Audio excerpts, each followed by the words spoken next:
Fala pessoal, estamos aqui de volta para mais uma aula. Para quem não me conhece ainda, quem está chegando agora no canal e nesse curso maravilhoso de História da Arte, eu sou o professor Victor Leão, sou professor do Instituto Federal do Ceará, sou professor de artes e também de música. E estamos aqui nessa aula dando continuidade ao nosso curso de História da Arte. E nessa aula vamos falar mais especificamente de música na Idade Média. Mas antes da gente partir para a música na Idade Média, eu queria fazer aqui uma observação da aula passada, que me faltou o termo correto aqui. Eu chamei esses arcos aqui do período gótico. Me faltou o termo correto, que na verdade é o arco quebrado ou arco em ogiva, ou então arco ogival, que é nesse formato de ogiva, certo? Esse arco que, como me referi na aula passada, ele é um meio termo entre um arco circular, né, semicircular, no formato de um semicírculo, e um arco triangular. Ele não é nenhum nem outro, ele é meio termo entre os dois. Então a gente chama esses arcos de arcos ogivais ou arcos em ogiva, que são uma das características do período gótico, tá? Da arquitetura gótica. Não tem como a gente falar assim, você nunca vai encontrar um arco semicircular no período gótico. Isso seria mentira, tá? Obviamente, por exemplo, aqui na própria Catedral de Notre Dame, nós temos esse arco aqui em semicírculo, esse aqui no meio, né? Apesar de todos os outros serem aqui nessa foto serem ogivais, em formato de ogiva, certo? Mas já na arte românica, na arquitetura românica, podemos observar então que, se não todos, grande parte dos arcos é semicircular, em semicírculo. Ok, então está feito o adendo, a observação da aula passada. Vamos então para a nossa aula, o nosso tema de hoje, que é música na Idade Média. Para começar, como a gente não abordou assim mais especificamente a música ainda, e como pode ter gente aí assistindo o vídeo que não entende muito ainda dos elementos que compõem a música, não o pessoal da graduação, tá? O pessoal da graduação em música, eu tenho certeza que eles já sabem, que vocês já sabem isso aqui de cor e salteado. Mas para quem está chegando que não é da graduação, vamos aqui pôr os pingos nos is. E vou explicar aqui os três principais elementos que compõem a música, que podem compor a música, certo? Então, nós temos a melodia, que é uma ideia musical expressa em uma sequência de notas. Então, notas sucessivas. O que são notas, primeiramente? Notas são sons de altura definida. Então, nem todo som é nota, mas toda nota é um som, certo? Então, todo som que nós podemos distinguir a altura dele, se ele é um som agudo, se ele é um som mais grave, que nota exatamente ele é, nota musical, então nós podemos dizer que é uma nota musical, certo? Esse som, quando ele tem uma frequência específica, certo? Uma frequência, quando eu falo frequência, é a vibração do som, certo? Então, quando nós temos uma sequência de notas que exprime uma ideia musical, nós chamamos essa sequência de melodia, certo? É a principal parte das músicas, tá? Quando a gente quer se referir a alguma música, a gente geralmente canta e entoa aí a melodia da música, certo? Harmonia é um conceito aí que ainda não está desenvolvido ainda na Idade Média, certo? Vai se desenvolver posteriormente à Idade Média, mas como nós estamos falando aí aos elementos que compõem a música, vamos falar também da harmonia. O que é a harmonia? É a relação que ocorre aí entre as notas que estão sendo executadas simultaneamente. Então, notas que acontecem ao mesmo tempo, existe uma relação entre essas notas. É como se fosse uma relação entre seres vivos, entre pessoas, certo? Você se relaciona diferentemente entre pessoas diferentes, as notas elas se relacionam diferentemente com notas diferentes, certo? Então, dependendo do conjunto de notas que eu toque simultaneamente, elas vão soar diferentemente, vão dar um resultado diferente no ouvinte, tá? Pode ser, por exemplo, um resultado mais feliz, ou mais triste, ou mais misterioso. Então, esse é o poder, a harmonia tem esse poder, certo? A melodia também. E o último conceito aí é o ritmo, que são os sons organizados no tempo, certo? Na verdade, ele é o principal de todos porque não existe música sem ritmo, porque a música ela ocorre através do tempo, certo? A música é uma arte temporal, podemos dizer assim. É uma arte temporal porque ela ocorre com o desenvolvimento do tempo. É diferente, por exemplo, de uma pintura que ela, depois que ela é pintada, obviamente, ela é uma arte estática. Ela está ali, eu posso fotografar, captar aquele momento, aquela fração de segundos, de segundo, e aí nós captamos uma pintura através da fotografia. A música não pode ser fotografada porque ela ocorre através do tempo, certo? Então aí o ritmo, na verdade, é o principal elemento da música, que a música não pode existir se não for através do tempo, certo? Então, qualquer sequência de sons organizados no tempo, nós podemos dizer que é um ritmo. Então, o ritmo aí é o principal elemento, o mais elementar dos elementos musicais. Nem toda música tem melodia, por exemplo, grande maioria tem, obviamente, mas nem toda tem. Eu posso ter, por exemplo, uma música composta somente por tambores tocando. Essa música não vai ter melodia, certo? E nem toda música tem harmonia, porque para ter harmonia eu preciso de mais de uma nota sendo executada simultaneamente, tá? E, por exemplo, aqui na grande parte aqui da Idade Média que nós iremos ver, nós não temos sequer mais de uma nota acontecendo ao mesmo tempo, tá? Grande parte da Idade Média, provavelmente aí durante todo o período da Alta Idade Média, a música sacra, tá? A música executada como é que eu posso falar? Dentro da igreja, ela era principalmente monofônica na Idade Média. Então, a música monofônica, o que é? A música que ocorre apenas um som de cada vez. Mono de um e fônica de som. Então, vamos lá. Vamos começar aqui falando sobre a notação musical, a escrita musical. Temos registros de notação musical de 1400 antes da Era Comum da Babilônia, certo? Então, desde aí a antiguidade, nós temos registros de notação musical. Não tinha muito a ver com a nossa notação musical atual, tá? Vamos já chegar nesse ponto. Então, continuando aqui no texto. Consistia numa espécie de tablatura de lira, onde era indicado que cordas deveriam ser tocadas. Então, para quem entende o que é tablatura, para quem já sabe tocar tablatura, não é exatamente o que a gente chama de partitura.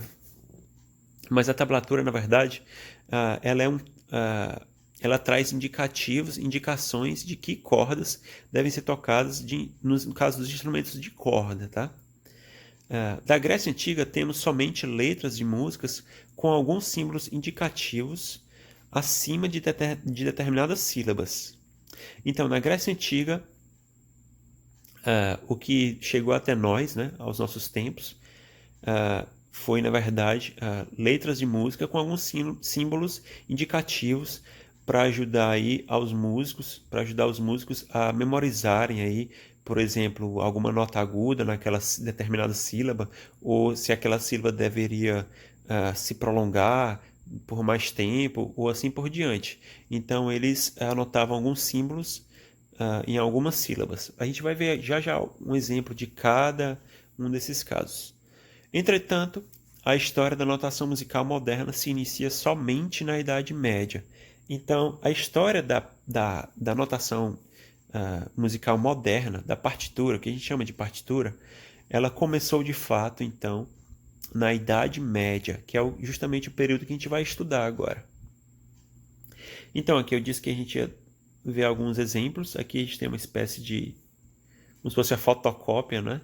Não é a fotografia, mas seria como se fosse a fotocópia, o raio-x aqui, de uma tábua, tá? Provavelmente em pedra ou algum mineral, onde foi escrito, em escrita cuneiforme nessa tábua, foi escrita então o que a gente pode chamar de uma tablatura para lira, certo?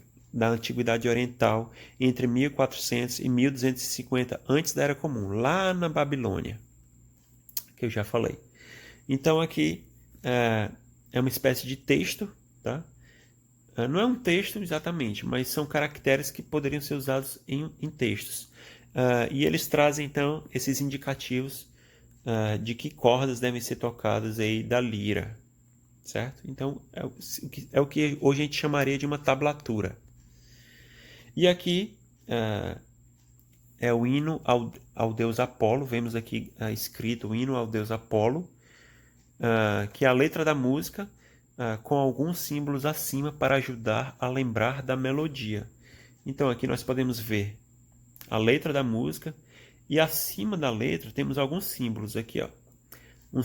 Alguns círculos que simbolizam alguma coisa. Tem uma espécie de M aqui, uma espécie de acento circunflexo, certo? Então todos esses símbolos eles são recursos então para ajudar a memorizar e para ajudar a lembrar então da melodia dessas canções, dessas músicas. Então aqui saindo da antiguidade, certo? Isso aqui foi uma pequena viagem pela notação musical na antiguidade, e agora vamos então para o período que de fato iremos estudar nesse vídeo, que é a Idade Média, tá? Os símbolos provavelmente se desenvolveram até o advento dos neumas na Idade Média. Então esses símbolos aqui, ou pelo menos a ideia de anotar esses símbolos acima da letra da música, ela provavelmente foi se desenvolvendo desde a Antiguidade Clássica até a Idade Média. E eles acabaram se desenvolveram a tal ponto que se transformaram nesses símbolos que nós estamos vendo aqui, nessa espécie de fotocópia também, tá? Então aqui nós temos escrita a letra da música, tá? Começando com esse grande V aqui e por aí vai. E acima dela temos diversos símbolos, certo? Alguns pontos, umas linhas ascendentes, algumas linhas descendentes, alguns sinais subindo e descendo ao mesmo tempo e por aí vai. Inclusive alguns sinais que parecem bastante com figuras de tempo aqui. Parece uma cocheia, aqui alguns símbolos que parecem mínimas, certo? Aqui parece uma semínima também. Os neumas também são grafados acima da letra da canção. E apesar de não indicarem as alturas das notas e nem o ritmo, a notação neumática traz um desenho geral da melodia, certo? Então, os neumas eles não expressam exatamente que notas devem ser cantadas ou que intervalo exatamente deve ser feito entre as notas, mas são uma espécie de desenho para ajudar então o cantor aí, o executor da música a lembrar da melodia. Então todas essas notações que nós estamos vendo até agora, com exceção dessa que é uma espécie de tablatura, então essa notação aqui da antiguidade grega e essa notação aqui do começo da Idade Média, né? Na verdade, aí na Alta Idade Média, não exatamente no começo da Idade Média, começo da Idade Média seria um exagero, mas ambas essas notações elas servem somente aí para o cantor que já conhece a música, certo? Ele já conhece a música e essa notação vai servir apenas para ajudá-lo a lembrar da música, a memorizar e a lembrar da música, certo? E também pode ser usado como recurso didático quando alguém está ensinando então essa canção, esse cantochão no caso, para os alunos, certo? Para os indivíduos que estão aprendendo, os pupilos. Então, somente com Guido d'Arezzo, que é esse monge beneditino que nós iremos falar agora, é que essa situação vai mudar. Então, Guido d'Arezzo, que nasceu em cerca de 991 e faleceu depois de 1033, foi um teorista musical e pedagogo italiano do período medieval. É o inventor da notação musical pautada, que substituiu os neumas, certo? Aqui, na verdade, essa invenção é creditada a ele e provavelmente foi ele, certo? Mas não temos certeza absoluta. Mas toda essa invenção, como outras invenções, são todas creditadas a ele.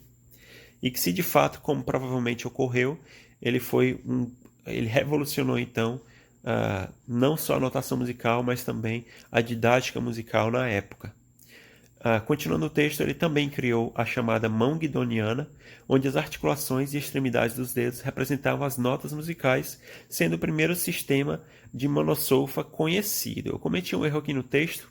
Na verdade, aí a mão guidoniana, as articulações e extremidades dos dedos não representavam as notas musicais. Eles representavam então as sílabas de solfejo, certo?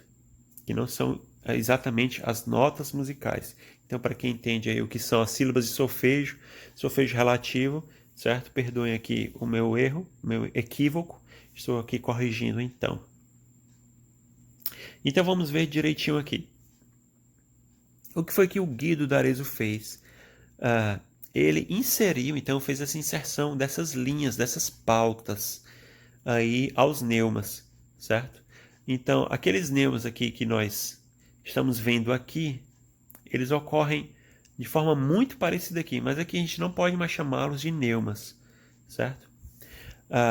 Ou pode chamá-los de neumas pautados, por exemplo. Na verdade, nós podemos usar esse nome também, essa nomenclatura.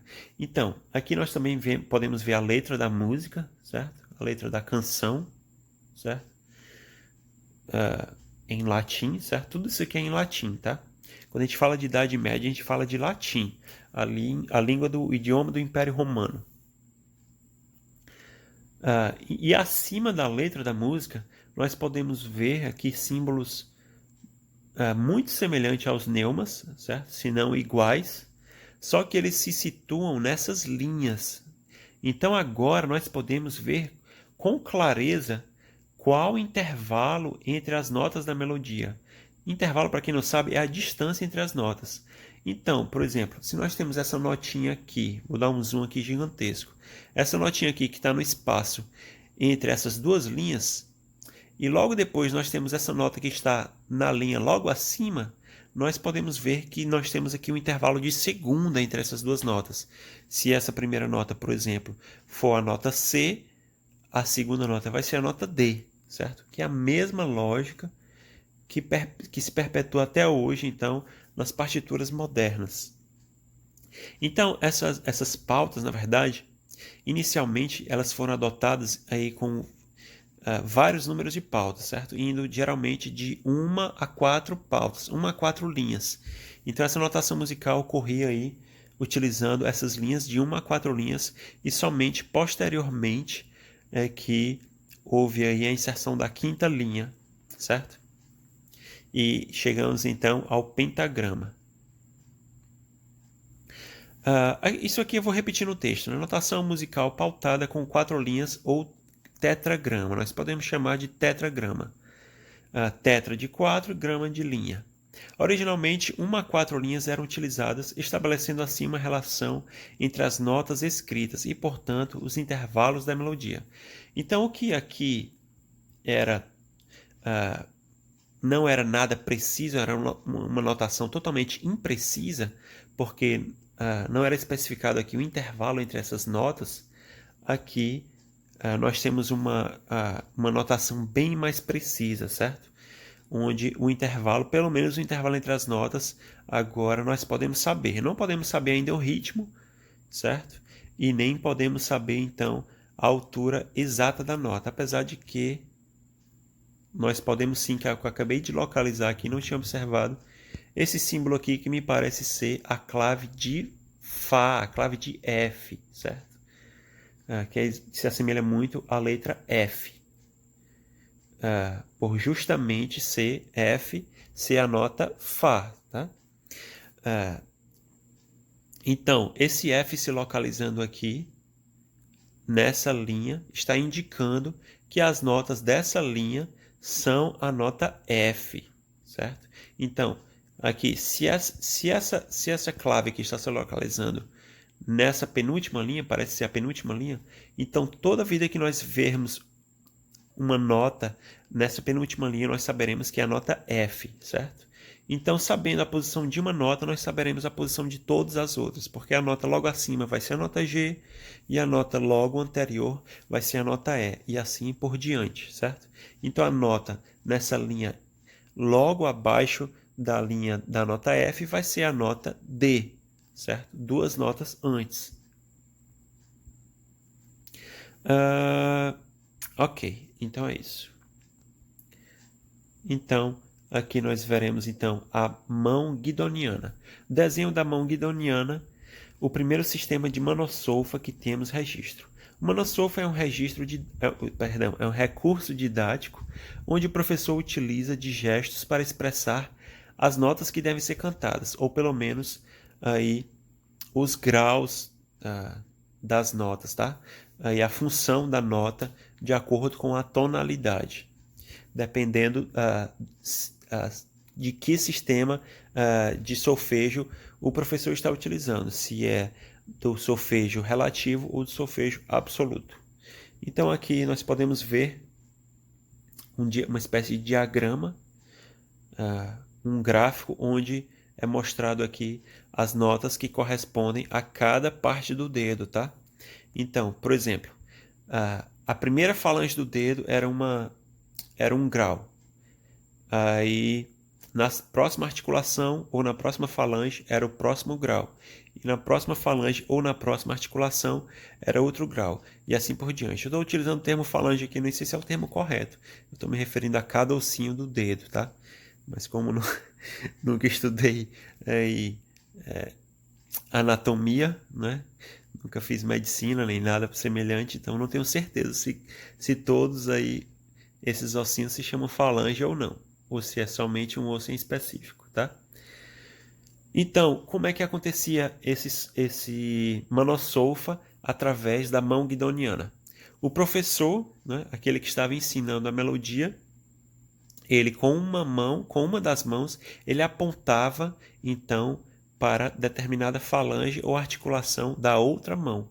Então, os alunos que estavam aprendendo aí a cantar essa melodia, eles observavam qual parte do dedo e de qual dedo estava sendo apontado, e aí eles saberiam exatamente qual grau entoar naquela tonalidade, certo?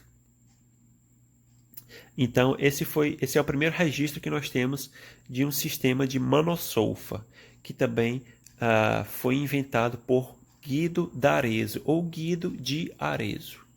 Tá? Então é isso. E agora vamos falar sobre a música sacra. Na verdade, nós já estamos falando da música sacra desde quando a gente começou aqui a falar de Guido d'Arezzo e dos Neumanns também, tá? Isso tudo tem a ver com música sacra. O que é música sacra? Vou começar aqui lendo o texto. Podemos dividir a música medieval em sacra e secular. Às vezes esse secular também é chamado de música profana, tá? Mas na verdade eu não gosto muito desse termo. Eu acho esse termo, de certa forma, meio que preconceituoso, tá? É um preconceito. Então a música sacra era a música promovida pela igreja, enquanto música secular não tinha associação com religião. Tá? E, na verdade, a música secular ela também poderia abordar temas religiosos, mas ela não tinha associação direta com a igreja, não era música executada aí na igreja, nas igrejas. A música sacra medieval priorizava a voz como um instrumento musical divino, mas posteriormente acrescentou outros instrumentos para acompanhar as vozes. Então, na concepção da igreja, a voz como sendo algo que foi dado a nós pela divindade, então uma espécie de dádiva, então era o instrumento musical mais divino de todos. Então, por grande parte aí da Idade Média, por grande parte dela, a música sacra foi executada principalmente por vozes, tá? Então, grande parte dos exemplos aqui da música sacra medieval que nós veremos, na verdade, todos os exemplos aqui que eu trago, se não me engano, são executados somente por vozes, tá? É o que a gente pode chamar de música a capela. O que é música a capela? É uma música, qualquer música, na verdade, que é executada somente por vozes. Que mais? Inicialmente, as músicas sacras vocais eram monofônicas, ou seja, eram constituídas somente por um som de cada vez. A gente conversou sobre isso já. Então, as músicas sacras inicialmente, tá, por grande parte aí, da Alta Idade Média, elas eram monofônica. Somente no final da Idade Média, não, da Alta Idade Média, tá? Aí por volta do século IX é que começou então a dar-se essa implementação aí da música polifônica, música sacra polifônica, tá? A gente vai falar sobre isso daqui a pouco.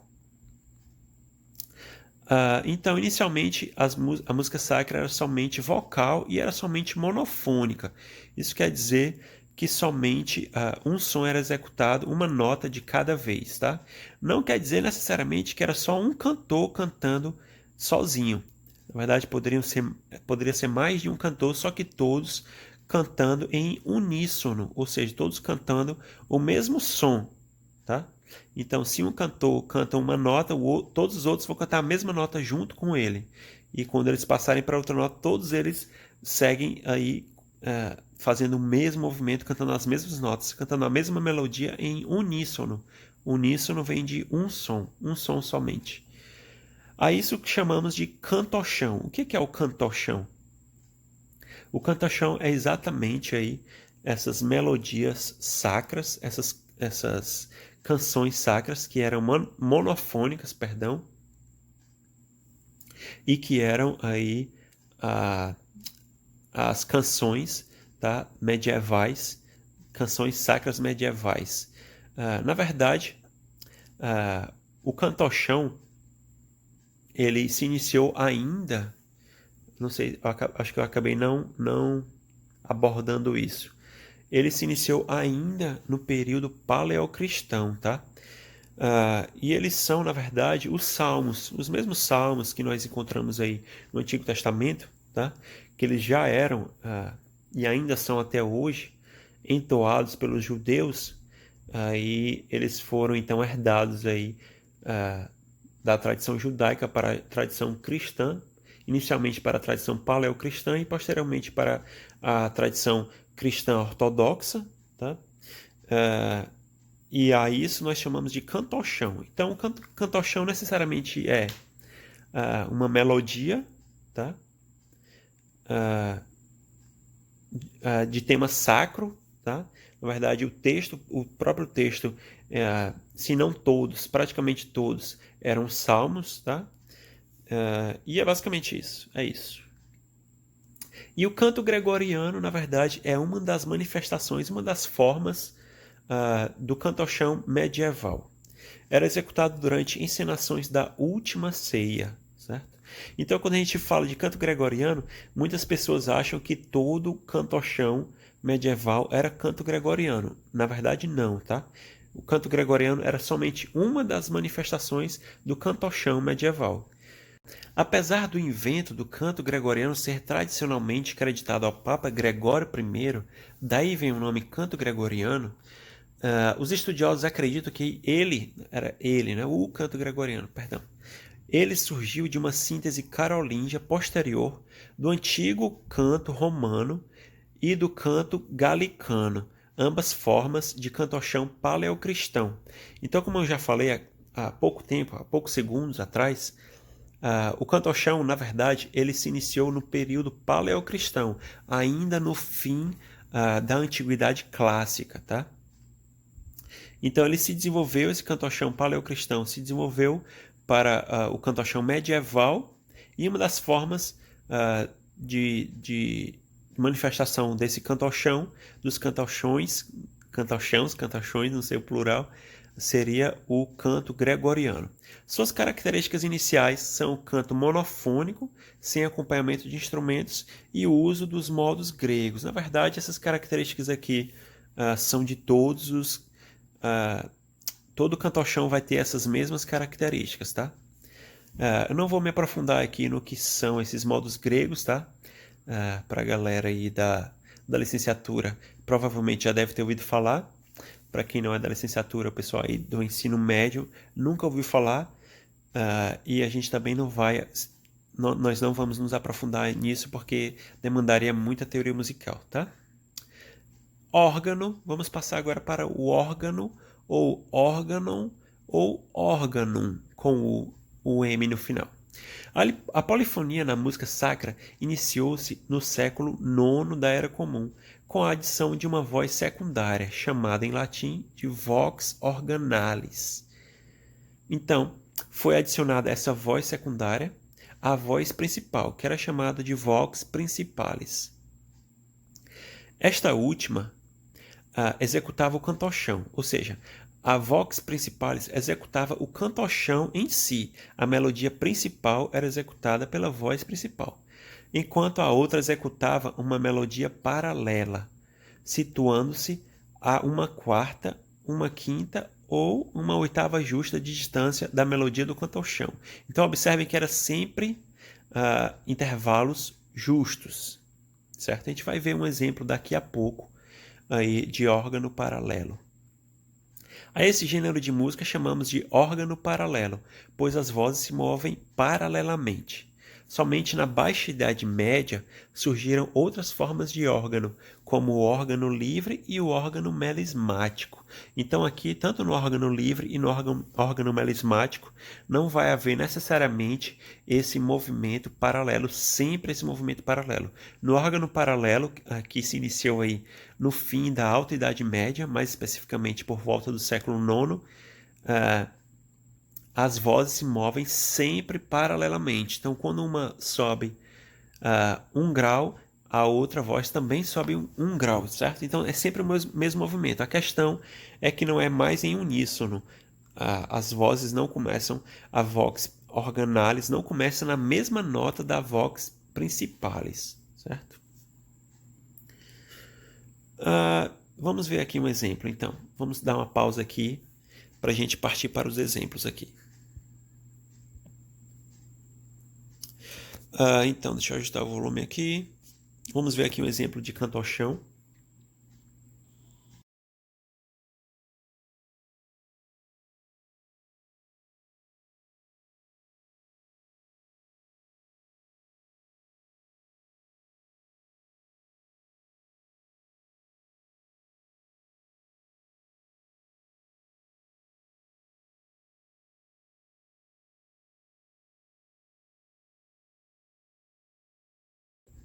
Ok, então vimos aí o trecho de um cantochão, certo? Deixa eu só fechar aqui a porta que está ventando muito. Eu temo que o vento esteja sendo captado pelo microfone. Então vemos aí, acabamos de ouvir, na verdade, o exemplo de um cantochão, tá? Que é justamente isso, é uma melodia que no caso ela está sendo cantada somente por um cantor, tá? No caso eu não sei se é uma cantora do sexo feminino ou se é do sexo masculino, pode ser uma criança aí, pelo fato da voz ser aguda, ou pode ser, por exemplo, um sopranista executando aí algum cantor executando falsete, ou também um castrato natural, que nós vamos abordar daqui a pouco o que são os castrati, tá? Vamos ouvir agora então um órgano paralelo. Vamos ouvir a diferença. Nesse exemplo aqui, esse exemplo é muito bacana, tá? Porque é um trecho, na verdade, de um cantochão. É uma frase melódica, somente uma frase melódica desse cantochão, e ele é executado várias vezes. Na primeira vez, nós temos somente uma voz, a vox principalis. E aí, nas repetições, vão sendo adicionadas cada vez mais vox organalis.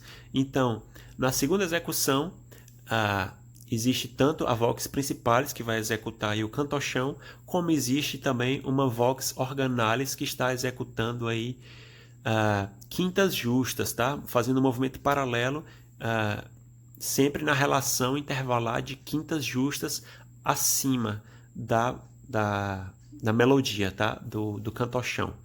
E depois temos adicionada outra vox organalis, que vai ser uma quarta justa abaixo do cantochão, que vai ser exatamente uma oitava abaixo da primeira vox organalis. Aí depois temos outra vox organalis adicionada, que é uma oitava justa acima do cantochão, certo? Então são sempre intervalos justos. Vamos ouvir.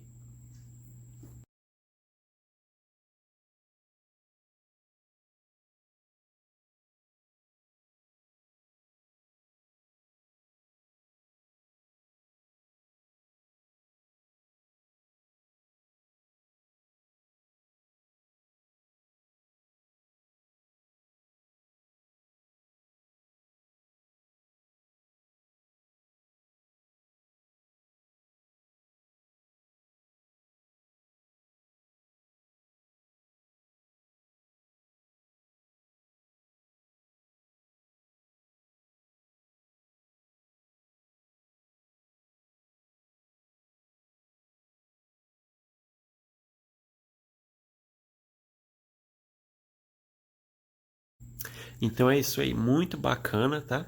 Eu espero que vocês tenham conseguido aí perceber exatamente o que está acontecendo. É exatamente o que eu expliquei. Então, foi assim que se deu então o início da polifonia na música sacra medieval, certo?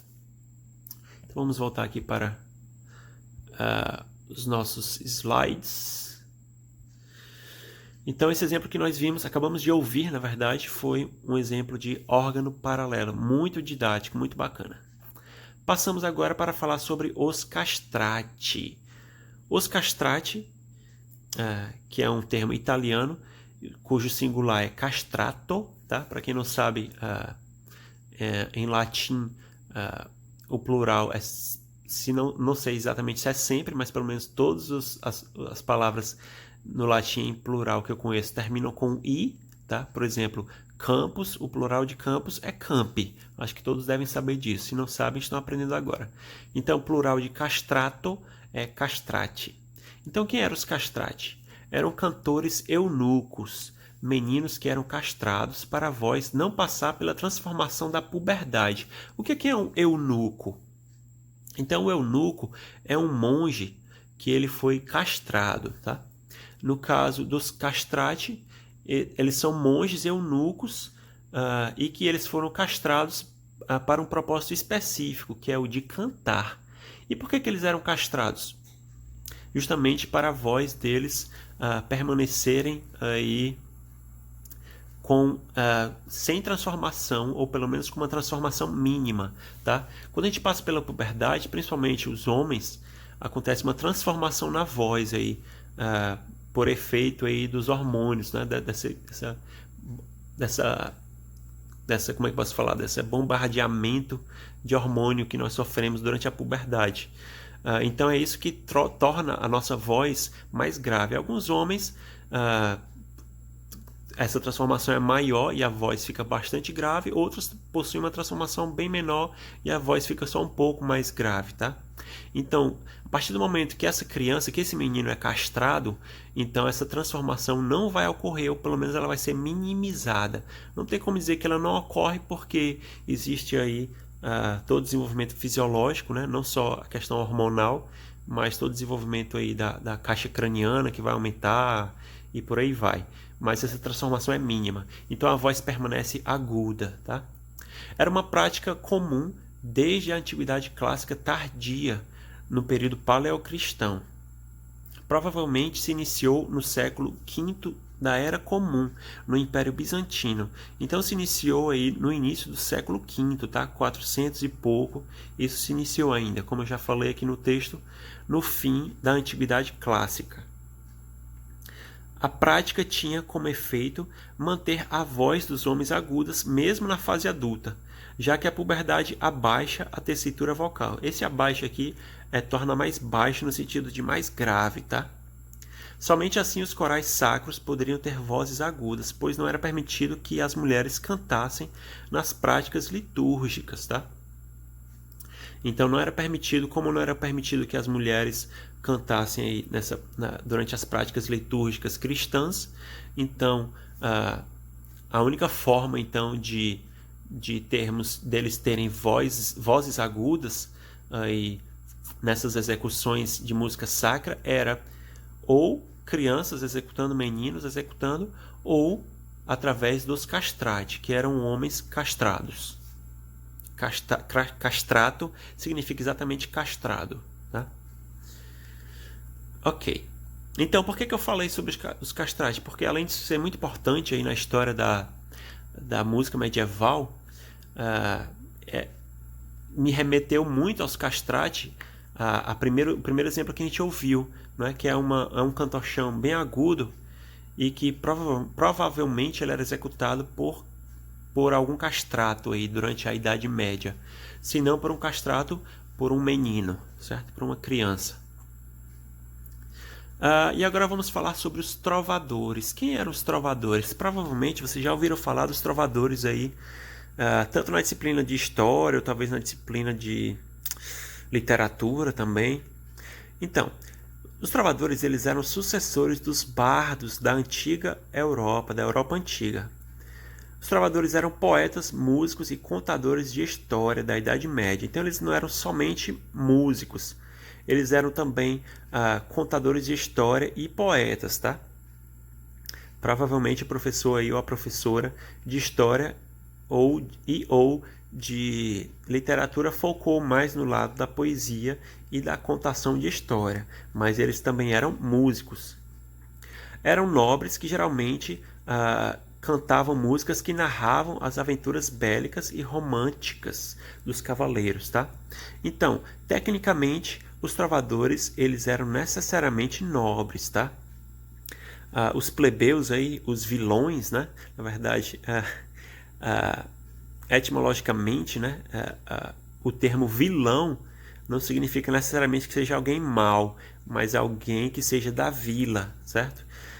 Então, as pessoas que moravam na vila, que não eram nobres, que eram plebeus, se eles se dedicavam ao mesmo propósito dos trovadores, eles não eram chamados de trovadores, eles eram os jograis, tá? Então, o jogral é exatamente a mesma coisa que um trovador, só que ele não é nobre, tá?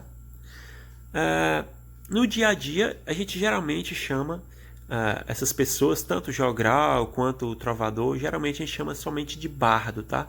Que é aí um termo aí que vem desde a Europa Antiga, que provavelmente se originou aí da região de Bardos, da França, tá? Ou creio eu, pelo menos, que esse termo bardo tem a origem aí justamente da localização de Bardos. Inclusive aí a galera aí que joga RPG online ou RPG de mesa está bastante familiarizada aí com esse termo, os bardos. A música executada por eles tinha como características o canto monofônico, geralmente acompanhado de um instrumento, como o alaúde ou a rabeca. Tá? Então aqui permanece o canto monofônico, mas a música não necessariamente era monofônica. Por quê? O canto era monofônico, então a parte cantada da música possuía somente a melodia, somente uma nota por vez. Mas esse canto, geralmente, ele era acompanhado por algum instrumento musical, como nós podemos ver aqui nessa pintura da época medieval, tá? Então aqui no meio nós temos um nobre, tá? Com essa coroa, e ao redor dele nós temos diversos trovadores, tá? Então temos aqui um membro da realeza e ao redor dele diversos trovadores aqui executando uma música conjuntamente, tá? Então um deles provavelmente aqui está cantando ou vai cantar e todos os outros estão aqui acompanhando com instrumentos musicais. Aqui nós temos o que parece ser uma gaita de fole, certo? Do lado dela um alaúde. Aqui eu não sei distinguir que instrumento é exatamente esse. Aqui nós temos uma espécie de corno, tá? Um chifre que soprado seria uma espécie um antecessor do berrante, do nosso berrante. Aqui nós temos aqui do lado direito do membro da realeza, nós temos aqui o que parece ser a viela, tá? Não me parece ser a rabeca. E aqui na extrema direita nós temos uma espécie de instrumento de percussão, tá?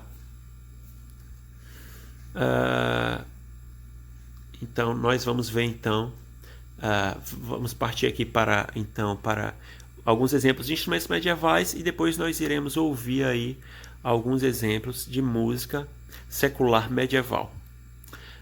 Então, alguns instrumentos medievais são de sopro, flauta doce, charamela, duduque e gaitas de fole. Na verdade, nós temos mais de um tipo de gaita de fole, por isso que eu escrevi aqui no plural, gaitas de fole, certo? Não temos a gaita escocesa, a gaita irlandesa e por aí vai. O duduque, na verdade, alguns desses instrumentos remontam aí ao fim da antiguidade clássica, tá? É o caso do duduque, é um instrumento armeno, que ele data desde o fim da antiguidade clássica, mas ele permeia aí toda a Idade Média também, certo? Instrumentos de tecla, nós temos o órgão, que na verdade o órgão tanto pode ser classificado como instrumento de tecla como instrumento de sopro, porque ele utiliza de vento, né, para ser gerado o som, certo? E também temos o cravo. O cravo eu pus aqui porque na verdade ele foi inventado ainda na Idade Média, mas ele é um instrumento mais característico aí do período após a Idade Média, porque ele foi inventado muito no finalzinho da Idade Média aí, certo? No começo aí, provavelmente aí por volta do começo do século XV. Então, na verdade, ele nem é um instrumento muito característico da Idade Média. Instrumentos de cordas. Na verdade, o cravo também pode ser classificado como instrumento de corda, tá?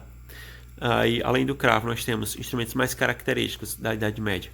Temos o alaúde, que nós acabamos de ver aqui nessa ilustração, tá? Temos também a cítula, o dulcimer, o saltério, rabeca, viela, viela de roda e a harpa, tá? A rabeca e a viela, ambos são aí instrumentos, são os pais do violino, tá? Do violino, da viola e por aí vai. A viela de roda, eu não trouxe aqui nenhuma ilustração dela, mas é um instrumento muito bacana que inclusive a gente vai ouvir daqui a pouco.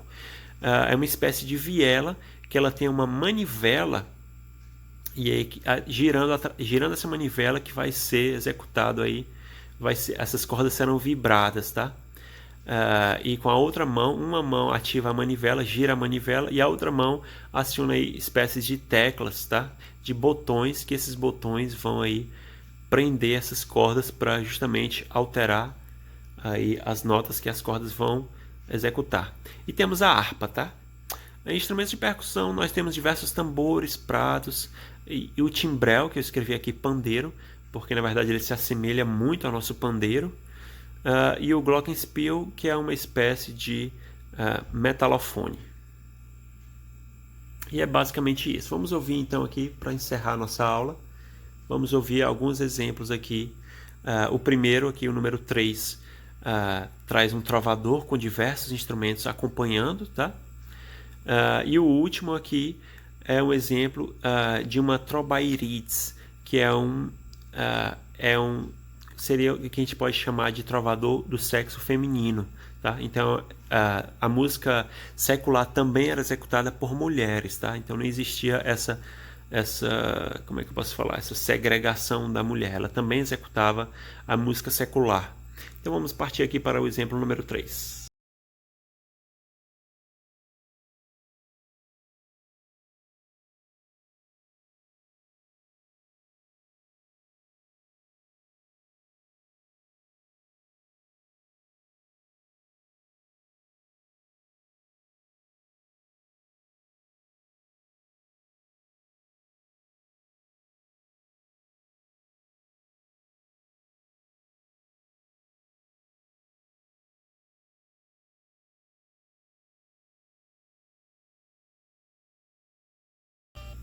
Ok, até aqui nós temos o que parece ser a viela, me parece ser, pelo que eu estou ouvindo, a viela executando uma nota pedal, tá? Uma nota contínua, que não se altera nunca, tá?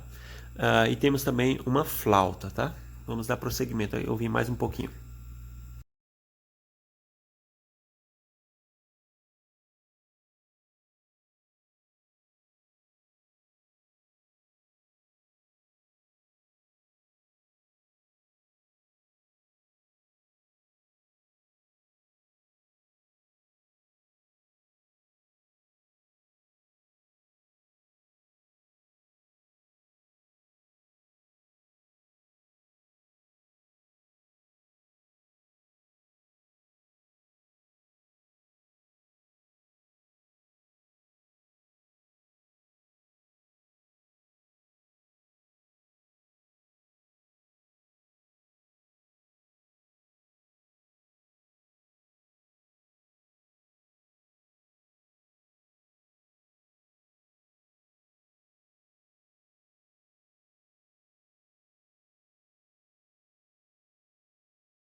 Ok, por aí vai.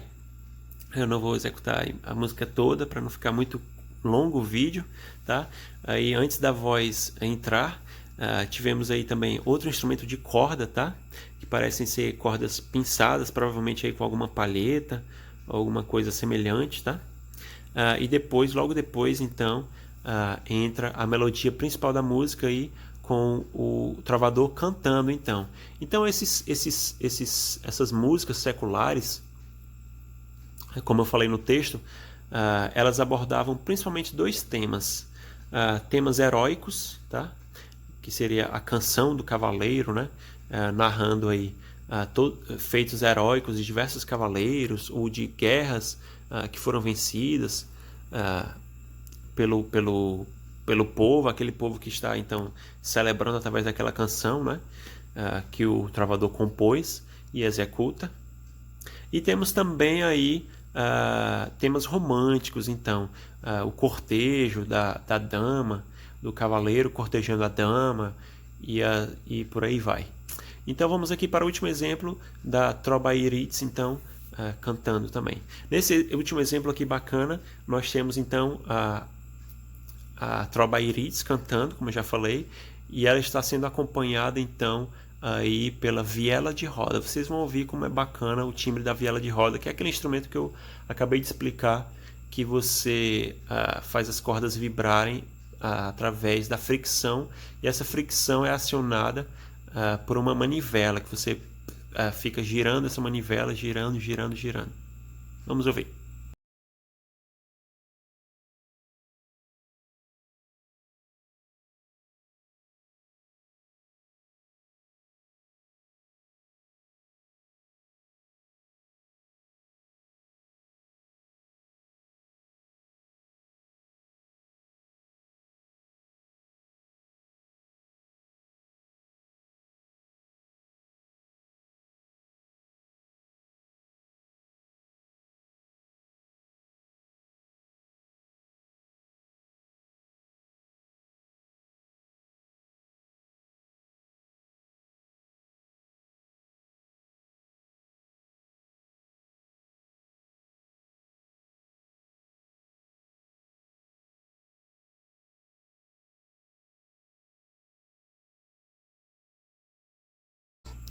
Ok, ouvindo novamente aqui eu fiquei na dúvida então se é uma Trova Iritz de fato ou se é um trovador executando falsete aí, certo?